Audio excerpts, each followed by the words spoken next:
Okay, guys, I hope you're coming back. I did it again. I turned my computer off. I didn't mean to. I'm going to watch, see if people come back.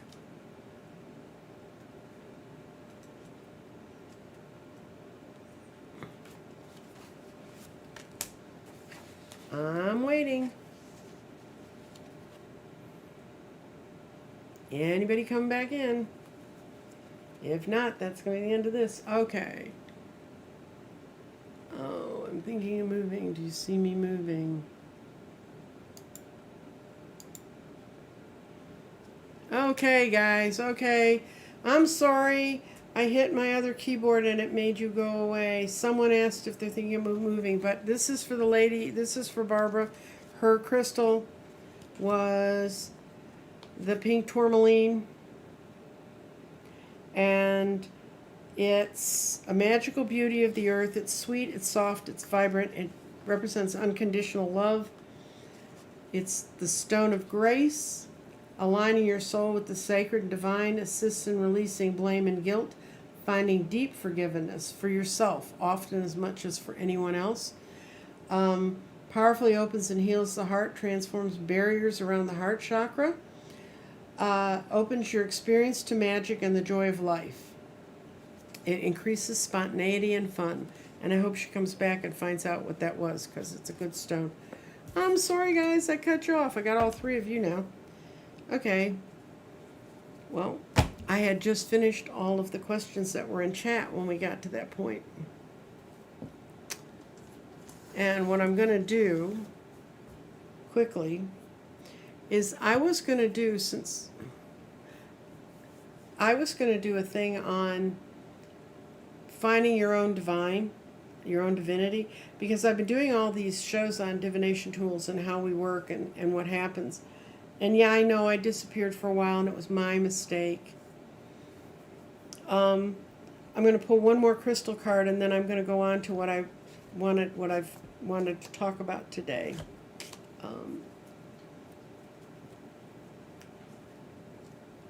Hi, Snowbird, bear hug.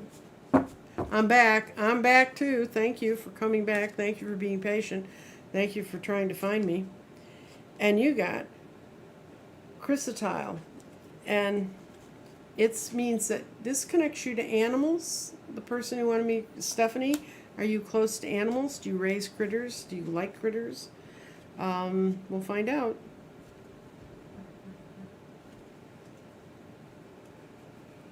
Crystal. It's the base and the crown. It covers from your root chakra to your crown chakra. Connects deeply with your power animal spirit. Allows deep connections with your inner worlds. Assists in awakening wisdom for you and the animal kingdom. I don't know what you do. Oh, well then that's definitely yours. And yes. Okay. What I wanted to talk about today is the fact, I don't know, am I going to do this? I know what I'm going to talk about. The new moon is September 7th. I'm going to talk about it a little bit next week too. This will make sense. In the description below this meeting is, I wanted to talk about astrologers that I look to at the beginning of the month. A lot of astrologers do sort of a month summary. Sometimes I just summarize what they've said and kind of give it to y'all so you can know. But there's a list of astrologers. Dorothy Morgan, Achyuta Baba Das, that he had another name and then he finished his training and his discipline and that's his name now.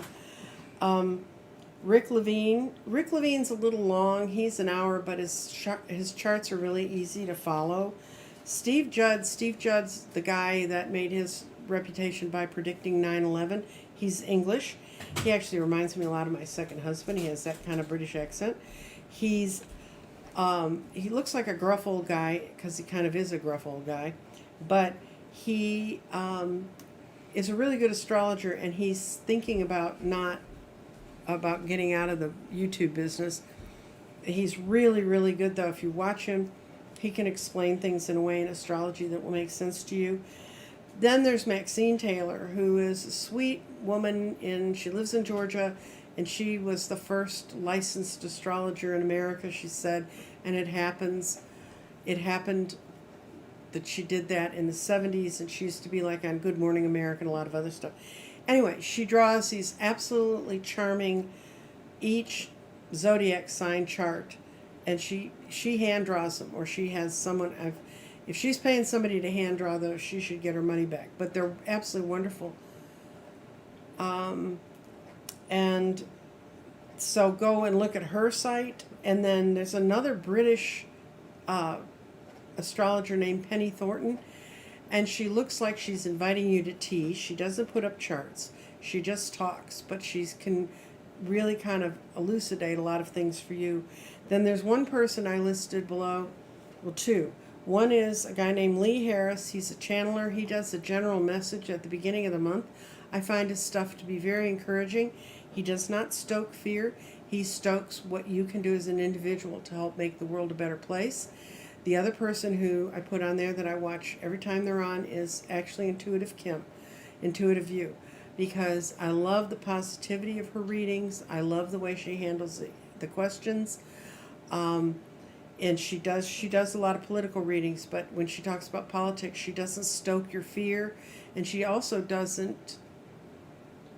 There's some people who read politics who just remind me of fifth graders in the schoolyard and do name calling. I don't like that. That's not helping us learn how we can achieve a better self. But everybody kind of does their thing. Right now, though, this last week before the new moon, Dorothy Morgan has done a summary of how lunar eclipses and those things fall together. People are showing up now and saying, there you are, I'm here. I'm going to pull a crystal card for you in a minute. But the new moon is this, and this is an incredible new moon. I don't know, for some of you who've never studied any kind of astrology, the first 6 signs, from Aries through Leo, are the development of us, our personal person. It's like, I am, I have, I think, I love, how I am to the outside world to some extent. Leo, that's when your ego really comes out.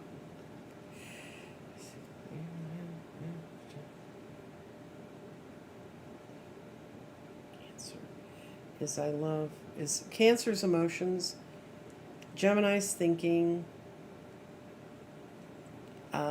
Taurus is I have. Anyway, the first 6 signs are basically the basis of our human growth. Then the last 6 signs are how we take that person that we are and we function in the outside world. So Virgo is the first one that's coming into the outside world, and Virgo is a lot of details and a lot of getting things organized. And I was talking to someone today about Virgo, and because I used to run volunteer organizations. I ran several of them. I ran them in politics, and I ran them for nonprofits. And I always found that everybody shows up in September. We're going to work on it. They shift organizations. They change their focus. Everybody did that in September. And my theory always was it's because we all started school in September. And even though January 1st is technically the first of the year, the real first of the year is in September, because that's when we start rebuilding our energetic forms. We change classes, we graduate, we get jobs. All those things are sort of around September. And so I used to tell people, in the summer, and besides, when summers used to be normal, people had vacations and kids out of school and stuff. But in September, more of my new volunteers would show up. More of my volunteers would show up especially in public broadcasting. That was the time of year when they'd all show up. And that would be my people that I would know I was going to have till the next September. A lot of them stayed on longer, but at least I'd give you a year. And I now understand astrologically that the reason it's September is because that's when we start putting our house in order. All the things we've done up until then, that's the season for organizing your closets, cleaning up that room that really needs to be straightened out. I mean, you get more driven to do that, and it's easier to do it because of the energy that's around us. So please go look at some of these people's summary about this September. This September is going to be a mess. This September is going to be very hard. This September is going to have a lot of unusual things come to light and happen. And depending on where you stand, that's a good thing or a bad thing. But we all have to be a lot more flexible because it really just is that time of year, and we're clearing up the conjunction that we had in January, January of 2020, when Jupiter, Saturn, and Pluto, Neptune all met, and that's the one that they said triggered off the plague. And anyway, no, Barbara, it wasn't your question. It was my putting something on my keyboard and it turned the computer off. Okay, so we're going to pull a card for Stephanie. You got the card that was the card for the day. Creativity. Fire agate. Agates are wonderful, brilliant stones. Sometimes they're kind of grungy looking. Sometimes they're very multi-leveled. If you watch any of the YouTube things about tumbling stones, they tumble a lot of agate because it's a fascinating stone. And so your card for the day, Stephanie, is creativity. Okay, and what kind of a card am I going to pull for you? Tell you what I'm going to do. I'm not going to talk about what I was going to talk about, which is you personally being a divination tool. I'm going to do something I do it about every 3 or 4 months. I'm going to do a 6-month reading, and I'll explain to you how this works. This is the stuff I used to do all the time, guys. And this is September, October, November, December. Probably should take the garden away, but I'm not going to. Okay. September, October, November, December, January, February. February's kind of hidden over here, but okay. That's the base of the month, and then I'm going to use a different deck as the clarifier of how that month works. And these are really, really pretty cards. They're Marchetti.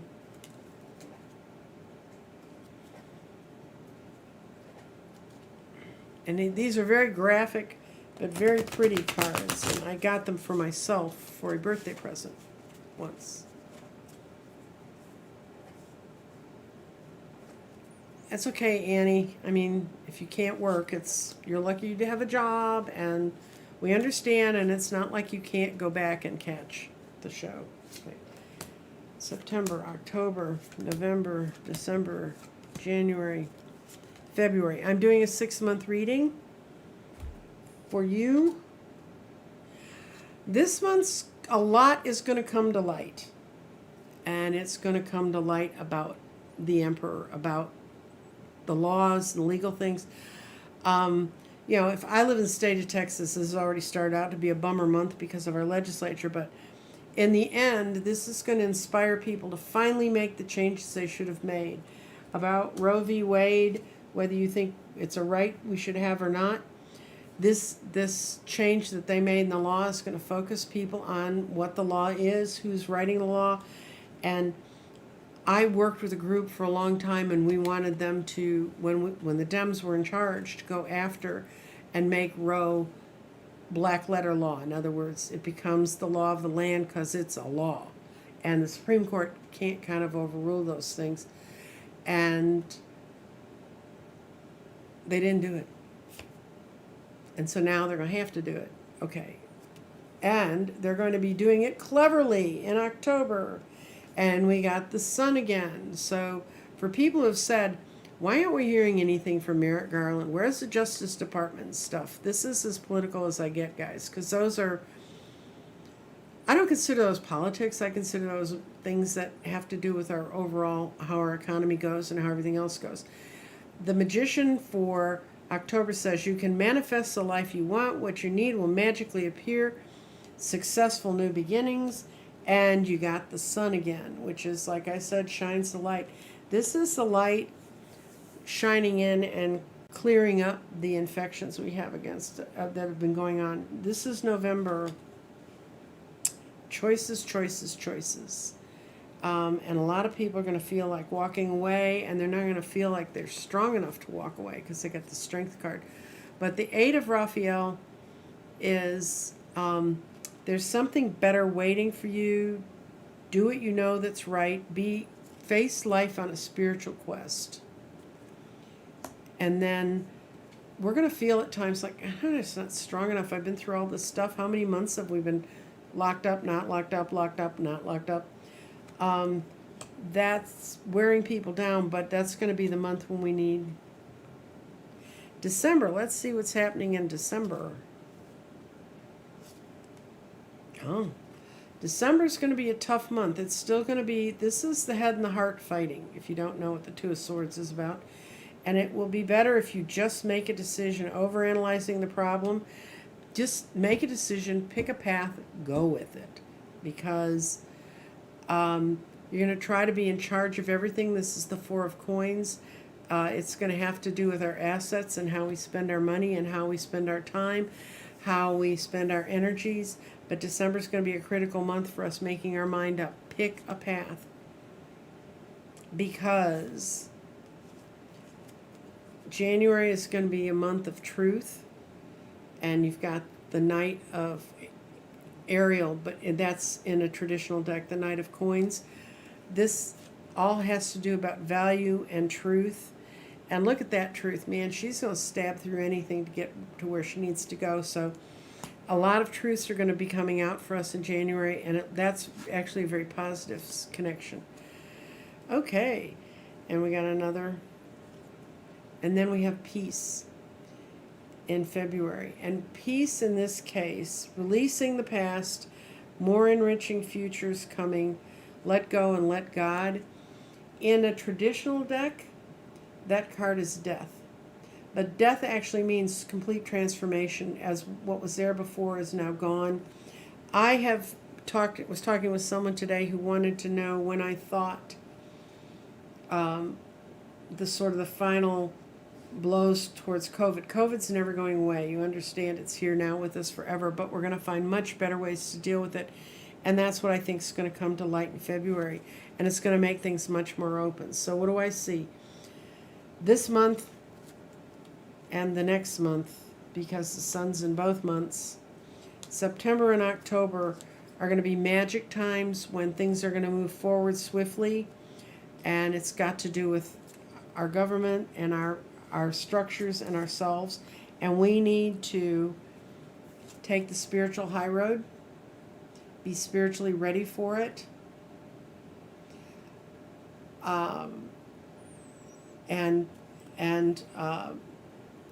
Even when you don't feel strong enough, if you call on your angels and your guides, they will help make you strong enough. December is going to be an interesting month. It's going to feel like after this movement and then trying to get strong, we're going to be like, what do I really want to do? It's going to be a head and heart fight. And it's going to be a let going of power, where we see ourselves, how we see ourselves planted, how we value things. I have another deck where the Four of Coins is a man standing in a hallway. He's got a coin under each arm and one in each hand. Ahead of him is a locked door, and the only way to get through the locked door is a key that's lying on the floor. The lesson of the Four of Coins is you have to let something go so you can move forward. And January is going to be a month when a lot's going to happen. And this is the knight who's standing still. But we're being watched over by someone kind, and the Ace of Swords is there to bringing truth. She forms the truth, and a lot of things are going to start in January. The trick about the Ace of Swords is aces always mean movement. They don't always mean smooth, easy movement. And in the particular case of the swords, Radley Valentine, who designed one of these two decks, He calls it the speed bump ace. You get going and you get accelerating, and then you hit a speed bump and you have to rethink. And speed bumps aren't necessarily bad things. They make you contemplate the speed at which you're moving for things. And like I said, February, everything's going to start to change again. And I think I asked this for the energy of the people in this group and the energy of everyone around us. I think it looks very positive. I got a question, are the schools closing in Texas? I think, unfortunately, they will have to. And that's really tough on the parents. I know I have grandchildren that are in grade school. They're in a private school, but even with masking and stuff, the kids are still going home with COVID, and it's nothing. One of the things I think they're working on right now, and I don't know this from anyone that I know in the world,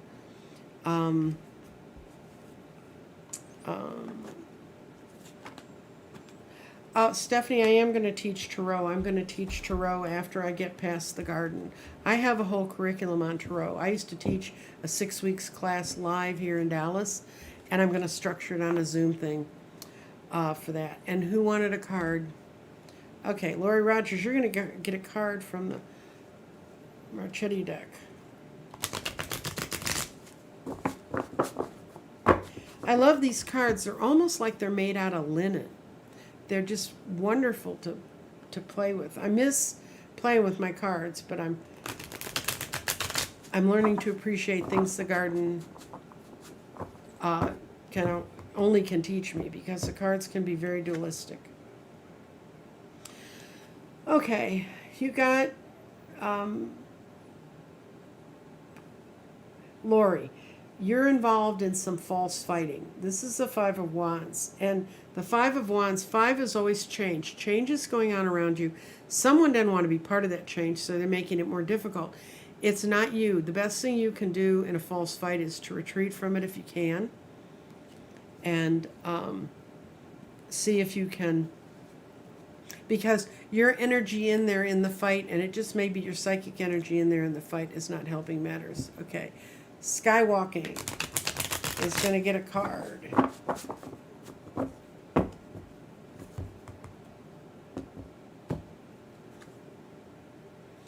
Well, that's the extra card, and that's Marchetti's signature. He signs a card that's in every deck, and I never take it out. So, oh, you are the Magician. That I can totally believe. And when you get the Magician, it means as above, so below. And as above for you, it's really above. I mean, it's really up there. And you can manifest everything. You have all the elements. You have the cups, the pentacles, the swords, and the wands. And you have all of the things you need. He's got dice. He's got other things. It's just, Magician is a magician. And you are a person who's capable of manifesting in many great and wonderful things. Okay. Lori, tough day. I'll pull a card for you today. Yes.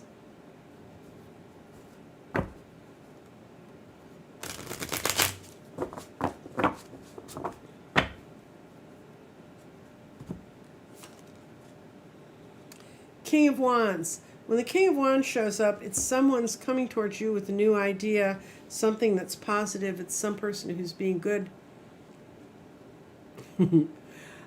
Someone who's being good and kind and gentle, and leading you forward. So I think you're going to get some good guidance soon. So I'm sorry your day's been a tough day, but that card means things are getting better. When am I coming to Denver? Okay, we're going to throw a stone and see what season we get, and we're going to try to not... If you haven't been around for this, guys, I've already cut a whole audience off once today. Not doing well.